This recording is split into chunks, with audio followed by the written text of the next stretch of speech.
Good morning students.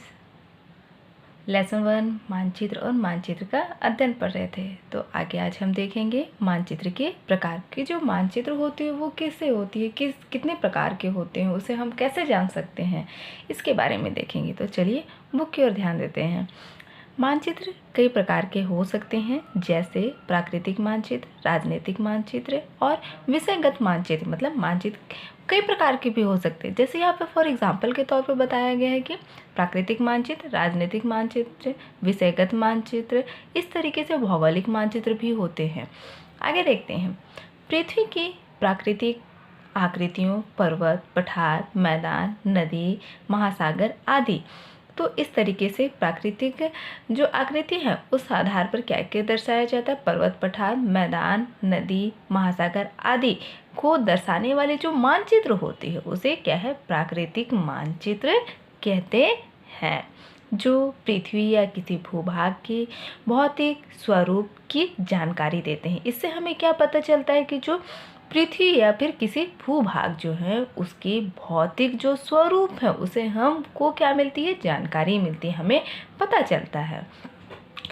गांव, नगर, शहर तथा विश्व के विभिन्न देशों व राज्यों की सीमाओं को दर्शाने वाले मानचित्र को राजनीतिक मानचित्र कहते हैं। ये क्या है, इसके माध्यम से हमें क्या पता चलता है, अगर किसी भी गांव है या नगर है, शहर है तथा विभिन्न प्रकार के जो देश है या फिर राज्यों की जो सीमाएं हैं, जो सीमा जानते हैं ना, जो हम मानचित्र में हम देखते हैं कि किस तरीके से सीमाओं के द्वारा जो राज्य होते हैं उसका कैसे डिवाइड हुए रहता है। तो उसको हम दर्शाने के लिए किसमें, मानचित्र में, राजनीतिक मानचित्र, ऐसे मानचित्र को कहते हैं।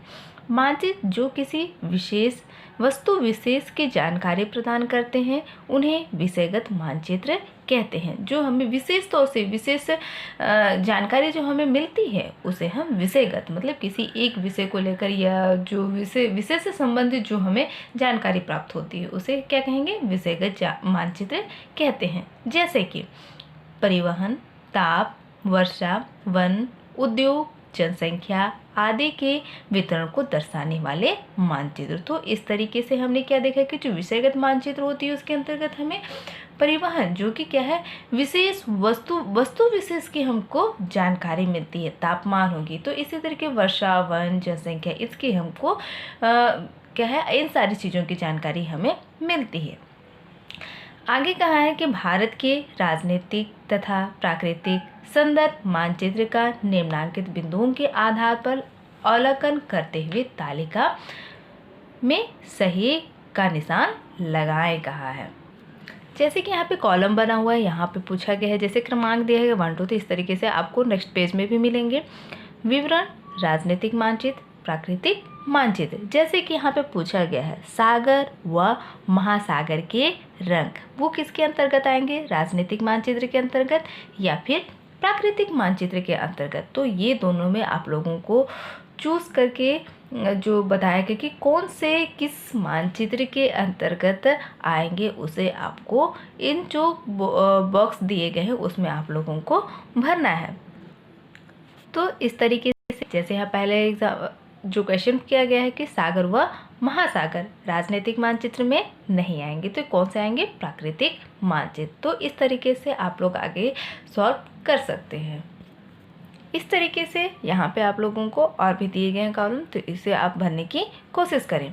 आगे देखते हैं अब उच्चावच मानचित्र। जो उच्चावच जो होती है, उच्चा यहाँ पे बहुत अच्छी की तरह से परिभाषित किया गया है, देखते हैं। आमतौर पर उच्चावच का मतलब होता है पृथ्वी के धरातल पर ऊंचे नीचे भूभाग जैसे पहाड़, पठार, मैदान, नदी, घाटियाँ आदि। जो कैसी होती है, धरती पर कैसे होते हैं, ऊपर नीचे, मतलब कैसे समतल ना होकर के कैसे होती है, उच्च मतलब ऊंचे से है, और स्थान, ऊंचे वाले जो स्थान होते हैं उसको। तो यहाँ पर्वत, पठार, मैदान, नदी आदि घाटियों को दिखाया गया, जो ऊंचे नीचे भाग को। चूँकि मानचित्र कागज पर बनाए जाते, हम इन ऊंचाइयों को समतल कागज पर कैसे दिखाएं। मानचित्र को उच्चावच को दिखाने के लिए स्पाट विधि, समुच्च रेखा विधि तथा रंग विधि का उपयोग किया जाता है। तो इसके माध्यम से हमें मानचित्र में क्या मिलती है, सहयोग मिलती है। आपने कक्षा 7वीं में इसके बारे में पढ़ा था कि समुद्र तल के समान ऊंचाई वाले स्थान को मानचित्र में एक रेखा से जोड़ते हैं। तो यहाँ पे आप लोग क्लास 7th में भी इसके बारे में पढ़ चुके कि जो समुद्र तल है, जो समुद्र का जो सतह है उसके समान ऊंचाई वाले जो स्थान है, उस स्थान को क्या है, मानचित्र की एक रेखा से उसे क्या करते हैं, जोड़ते हैं। इसे क्या कहते हैं, समोच्च रेखा कहते हैं। धरातल के किसी भी स्थान की ऊंचाई को समुद्र तल से नापा जाता है। जो धरातल के जो किसी भी स्थान की ऊंचाई है, धरातल के किसी भी ऊंचाई को किससे, समुद्र तल से, समुद्र के जो तल वाले भाग हैं उससे क्या किया जाता है, नापा जाता है। समोच्च रेखा को आमतौर पर 20 मीटर, 50 मीटर या 100 मीटर के निश्चित अंतराल पर बनाया जाता है। जो समोच्च रेखा होती है वो आमतौर पर क्या है, 20 मीटर या फिर 50 मीटर या फिर 100 मीटर के निश्चित अंतराल पर ही इसे बनाया जाता है। पहले समोच्च रेखाओं को खींचने के लिए धरातलीय सर्वेक्षण तथा धरातल का उपयोग कर मापन किया जाता था। पहले क्या होता था कि जो समोच्च रेखा को खींचने के लिए क्या करते थे कि जो धरातल है, धरातल मतलब जो हमारी धरातल के जो ऊपरी हिस्से है उसको कहा गया है, तो सर्वेक्षण, उसके जो सर्वेक्षण की जाती है तथा या फिर धरातल का जो उपयोग कर क्या किया जाता है, उसका मापन किया जाता है। लेकिन अब फोटोग्राफी के आविष्कार तथा हवाई फोटोग्राफी द्वारा सर्वेक्षण करके मानचित्र बनाया जाता था। तो ये चीज़ें जो हमने यहाँ पे देखा कि जो समोच्च रेखाओं को खींचने के लिए क्या किया है, धरातलीय सर्वेक्षण के माध्यम से मापन करके बनाया जाता था। लेकिन अब क्या है, स्थिति बदल गई है, चीज़ें परिवर्तन हो गई है, तो और नए नए ऐसे आविष्कार हो गए हैं जिसकी वजह से क्या है, जो मानचित्र का जो सर्वेक्षण किया जाता है उसके बारे में जानकारी वो किस तरीके से, तो वो फोटोग्राफी आविष्कार के माध्यम से या तो हवाई फोटोग्राफी के संरक्षण के माध्यम से भी मानचित्र तैयार किए जाते हैं। अब आगे देखते हैं समोच्च रेखाओं की विशेषताएं। कौन कौन सी विशेषताएं होती हैं। समोच्च रेखाएं समुद्र सतह के समान ऊंचाई वाले स्थान को क्या करती है, समोच्च रेखाएं होती है वो क्या होती है, समुद्र की जो सतह होती है से समान ऊंचाई वाले स्थानों को दर्शाने में की जाती है। समोच्च रेखाएं एवं उनकी आकृतियां स्थलाकृति के ढाल एवं ऊंचाई को दर्शाती है। समोच्च रेखाओं के माध्यम से क्या इसकी जो विशेषता है वो क्या है कि उनकी आकृतियों को बताती है। स्थलाकृति जो स्थल जो भाग है उसके ढाल एवं क्या को, ऊंचाई को, कि वो कितनी ऊंचाई पर है और कितनी ढाल वाले क्षेत्र पर है, इसको दर्शाने का काम करती है। पास पास खींची गई समोच्च रेखाएं तीव्र ढाल को तथा दूर दूर खींची हुई समोच्च रेखाएं मंद ढाल को प्रदर्शित करती हैं। जो पास पास जो खींची, जो डैश डैश करके दिखाया गया रहता है, आप मानचित्र में ध्यान से देखोगे तो आपको समझ में आ जाएगा। तो पास पास जो खींची हुई समोच्च रेखाएं वो किसको प्रदर्शित करती है, ढाल को, तीव्र ढाल को कहा गया है। तथा तीव्र मतलब तेजी से, या जो सीधे डायरेक्ट कहना चाहिए ढाल होते हैं उसको प्रदर्शित की जाती है। तथा जो दूर दूर खींची हुई जो समोच्च रेखाएं हैं वो किसको क्या दिखाती है, मंद, मत मतलब धीमा, तो धीमे ढाल वाले को प्रदर्शित करती है। अब आगे देखते हैं, तो हमने 3 पॉइंट देख लिए, अब चौथे पॉइंट पे देखते हैं। विभिन्न ऊंचाई वाले 2 समोच्च रेखाएं सामान्यतः एक दूसरे को नहीं काटते। कहे जो समान ऊंचाई वाले, जिस तरीके से आप लोग मैथमेटिक्स में बहुत अच्छी तरीके से इसके बारे में पढ़ चुके हैं कि किस तरीके से समोच्च रेखाएं जो कि सामान्यतः एक दूसरे को क्या है, नहीं काटती हैं। अब आगे देखते हैं मानचित्र की यात्रा। आज हम जिन मानचित्र को देखते हैं उन्हें यहाँ तक पहुँचने में 3000 साल से भी ज़्यादा समय लगा था। मानव जाति प्रारंभ से ही मानचित्र बनाती आई है। जो पहले भी क्या होते 3000 साल से ज़्यादा समय लगा था कि यह जानने कि हम जिन मानचित्रों को हम देखते हैं या फिर उसे उन्हें यहाँ तक पहुँचने के लिए 3000 साल से भी ज़्यादा समय लगा था। मानव जाति प्रारंभ से ही कैसा था, वो मानचित्र वो बनाती आ रही है। आज का मानचित्र सुधरा हुआ, विकसित तथा वैज्ञानिक स्वरूपों में दिखाई देता है। जो आज का जो मानचित्र है वो कैसा है, सुधरा हुआ, उसमें परिवर्तन किया गया और वैज्ञानिक जो स्वरूप, नए नए पद्धति, नए नए तरीके से जो स्वरूप है उसे दिखाया जाता है। प्राचीनतम समय के मानचित्र आज के मानचित्र की भांति नहीं थे, बल्कि वे रेखाचित्र थे। उनमें भूभाग का वर्णन तो चित्र द्वारा किया जाता था, लेकिन उनमें पैमाना नहीं होता था। जो प्राचीन समय में जिन मानचित्रों का इस्तेमाल किया जाता था वो आज के जैसे, आज के जिस तरीके से जो मानचित्र तैयार किए जाते हैं उसके जैसे ही नहीं होती थी, बल्कि कैसे होती थी कि वो रेखे चित्र होते थे, जिसमें भूभाग का जो वर्णन किया जाता था वो किसके माध्यम से, चित्रों के माध्यम से किया जाता है, लेकिन उसमें पैमाने का इस्तेमाल या पैमाना नहीं होता था। जिस तरीके से आज के हम मानचित्र को देखते हैं तो उसमें पैमाने के हिसाब से हम देखते हैं, तो उस पैमाने के जो माना गया जाता है उसी के आधार पर हमको समझ में आ जाता है कि कौन से कितनी दूरी पर है, कितने किलोमीटर पर है, ये हमें जानकारी हम पता कर सकते हैं, लगा सकते हैं।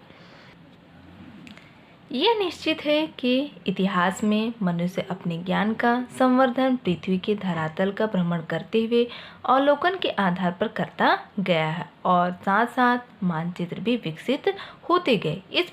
इसी प्रकार मानचित्र कला का विकास हुआ। यह निश्चित कहा गया, यह निश्चित है कि मतलब कि मनुष्य क्या है, अपने ज्ञान का जो संवर्धन, उसका जो बुद्धि का विकास, जो कि उन्होंने यहाँ वहाँ घूम करके, भ्रमण करके, चीज़ों को ऑब्जर्व करके या फिर उन चीज़ों का अवलोकन करके उनके आधार पर वो करता गया है, वो आगे विकास की ओर बढ़ता गया। और साथ ही साथ इससे क्या हुआ कि जो मानचित्र का जो विकास है वो भी क्या है, विकसित होता गया और इसी के आधार पर किसका विकास हुआ, मानचित्र की कला का विकास भी हुआ कि आज हम किस तरीके से कहाँ हमें कौन सी जगह जाना है, कैसे जाना है, इसकी जानकारी हम बहुत अच्छी तरीके से लोकेशन के हिसाब से हम आज जो हमें सुविधा मिली है वो काफ़ी सुविधा होती है, हमें सुलभ होती है और आसानी से हम उस जगह पर जहाँ हम नहीं जानते हैं उस जगह पर भी आसानी से हम पहुँच सकते हैं।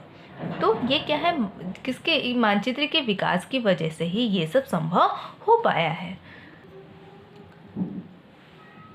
3000 साल से भी पहले मिस्र वासियों ने सर्वप्रथम मानचित्र बनाया जिसमें नील नदी के आसपास के खेतों को दर्शाया गया था। ये 3000 साल पहले की बात है। जो मिस्र के जो वासी लोग थे वो लोग क्या, सर्वप्रथम सबसे पहले मानचित्र बनाए थे जिसमें उन्होंने जो नील नदी है उसके आसपास के जो खेत उनको प्रदर्शित उस मानचित्र में दिखाया गया था।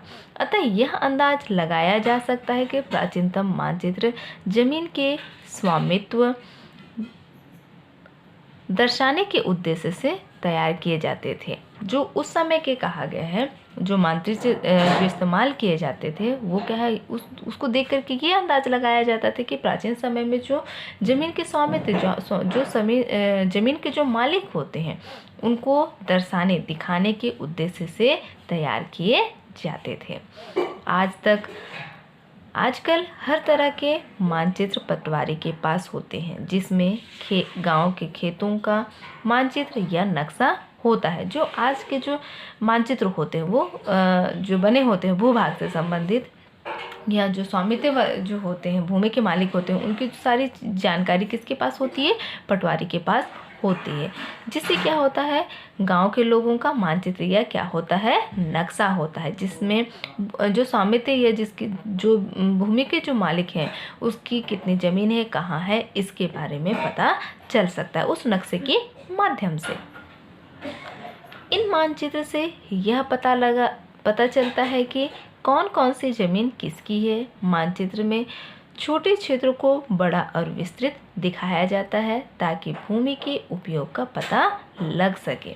ये मानचित्र के माध्यम से क्या हो, यहाँ हमें जानकारी मिल जाती है कि इससे मानचित्र के माध्यम से ये पता चल सकता है कि ज़मीन किसकी है। जो क्षेत्र है या फिर जिस क्षेत्र के बारे में हमें जानकारी लेनी है तो वो किसकी है ये भी पता चल सकती है। और साथ ही साथ चित्रों के मानचित्र में जो छोटे क्षेत्र जो है उसको क्या है, बड़ा, उसको उस जो क्षेत्र है उसको क्या है, मानचित्र में बड़े आकार में उसे दिखाया भी जा सकता है और विस्तृत मतलब फैला हुआ भी दिखाया जा सकता है, ताकि क्या हो सकता है, भूमि का उपयोग का भी, या भूमि किस हिसाब से या जिस आवश्यकता के अनुसार कैसे उपयोग करनी है उसका हम पता आसानी से लगा सकते हैं। अब आगे देखते हैं 600 ईसा पूर्व। बेबीलोन इराक में मिट्टी की टिक्की टैबलेट पर बहुत स्पष्ट बना एक मानचित्र है, जिसमें बेबीलोन के साथ टिग्रिस, यूफ्रेटस नदी, पहाड़, द्वीप और चारों ओर समुद्र दर्शाया गया है। ये 600 ईसा पूर्व की बात है, जो कि किस्सों को यहाँ पे बताया गया कि जो बेबीलोन जो कि इराक में है, जो मिट्टी की टिक्की जिसको टैबलेट के नाम से जाना पर एक स्पष्ट रूप से क्या है बना एक मानचित्र है, जो कि बहुत ही पुराना है, जिसमें नदी, पहाड़, द्वीपों को क्या है या समुद्रों को दर्शाया गया है। उस समय के ज्ञात दुनिया थी जो उन लोगों ने देखी थी। ये उस समय के जो लोग जानकार थे उन लोगों के द्वारा देखी हुई थी। यह मानचित्र दुनिया के सबसे पुराने मानचित्रों में से एक है। यह मानचित्र वर्तमान में ब्रिटिश संग्रहालय में रखा गया है। ये जो मानचित्र है वो दुनिया का कैसा है, बहुत ही पुराना मानचित्र है, जो कि आज क्या है, उस मानचित्र को ब्रिटिश जो संग्रहालय है जहाँ पे चीज़ों को सुरक्षित रखा जाता है, जो पुरानी चीज़ें हैं, तो उन जगहों पर आज भी इन मानचित्रों को सुरक्षित रखा गया है। जैसे कि यहाँ आप देख सकते हैं, जो बेबीलोन में मिट्टी पर बना एक क्या है मानचित्र है, तो इस तरीके की बनी मानचित्र है। अब आगे देखते हैं मानचित्र बनाने की कला कैसे विकसित हुई। मानचित्र बनाने की कला का विकास सर्वप्रथम प्राचीन यूनानी, ग्रीक भूगोलवेत्ताओं ने किया था। जो मानचित्र बनाने की जो कला है वो कैसे लोगों में विकसित हुई, तो मानचित्र बनाने का जो कला का जो विकास है वो सर्वप्रथम कहाँ हुआ था, प्राचीन यूनान, जो कि ग्रीक के एक भूगोलवेत्ता जो ज्ञाता थे उनके द्वारा किया गया था। हेकेटियस का मानचित्र ईसा पूर्व 5वीं या फिर 6ठी शताब्दी में तैयार हुआ था। ये क्या है, किसके द्वारा, हेकेटियस के द्वारा जो मानचित्र ईसा पूर्व 5वीं या फिर 6ठी शताब्दी में इसे तैयार किया गया था। वे भूमध्य सागर के समीप निवास करते थे। उस समय पृथ्वी को गोलाब नहीं माना जाता था, बल्कि एक तस्तरी के रूप में पृथ्वी की कल्पना की गई थी और उसके केंद्र में ग्रीक को दिखाया गया था। ये उस समय लोग जिस हिसाब से समझते थे उसी के आधार पर यहाँ बताया कि उस समय जो पृथ्वी को भूलाभ नहीं माना जाता था, बल्कि उसे क्या है एक तस्तरी के रूप में पृथ्वी की कल्पना मतलब एक सोच मानी जाती थी, जिसमें क्या कहा जाता था कि केंद्र में ग्रीक को दिखाया गया। जो केंद्र है, मध्य वाले जो भाग है, उसमें किसको दिखाया गया था, ग्रीक को दिखाया गया था। इस समय संसार को केवल 3 महाद्वीपों यूरोप, एशिया, अफ्रीका में बांटा गया था। उस समय क्या है, संसार को केवल 3 महाद्वीपों में बांटा गया था। एशिया की जानकारी केवल सिंधु नदी के पश्चिम तक ही थी। जो एशिया की जो जानकारी थी वो सिर्फ सिंधु नदी के पश्चिम के क्षेत्रों तक ही मानी जाती थी।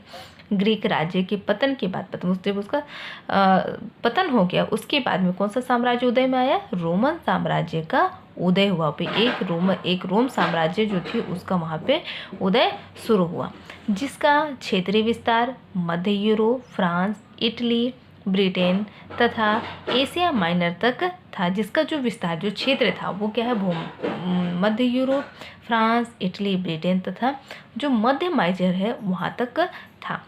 इस समय के महान भूगोलवेत्ता टॉलमी ने मानचित्र बनाने में आकांक्षा व देशांतर रेखाओं के महत्व को पहचानना व जो कि क्या थे कि उस समय के जो भूगोलवेत्ता थे, जो जानकार थे, वो क्या है जो टॉलमी ने कहा कि बताया गया है कि जो मानचित्र बनाने में उनमें क्या है अक्षांतर और देशांतर रेखाओं को महत्व को पहचानना व इस प्रकार यूरोप व संसार के मानचित्र बनाए। इस मानचित्र में महाद्वीप की पूर्वी सीमा चीन सीमा चीन तथा पश्चिमी सीमा स्पेन इत्यादि के तटों द्वारा दिखाई गई। अब आगे देखते हैं।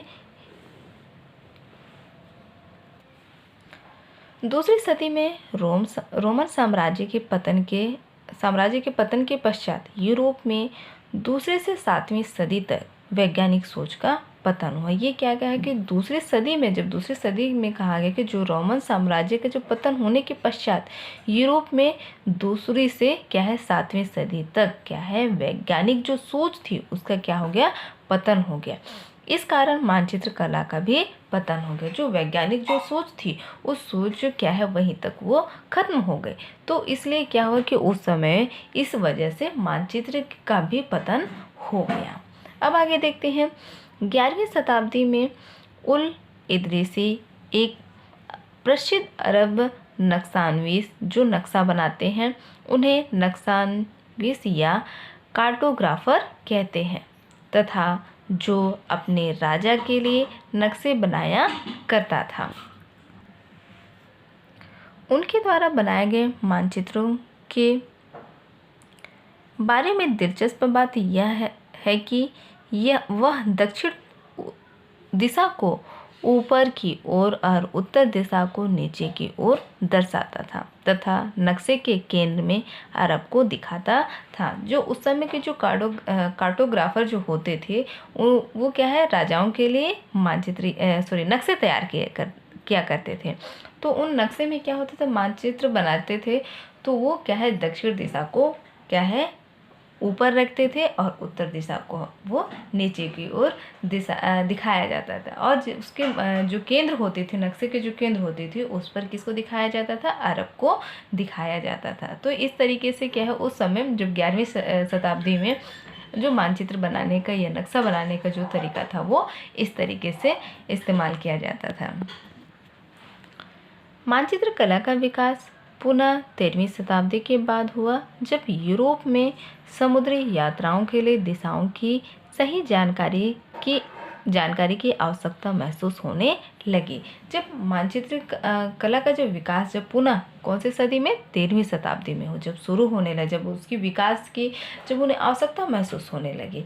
साथ ही साथ कहा कि जब यूरोप में जब वो समुद्र में यात्रा कर रहे थे तो उन्हें दिशाओं की जानकारी प्राप्त करने के लिए क्या है मानचित्र की जानकारी होना बहुत ज़रूरी है। तो ऐसा उन्हें महसूस होने लगा।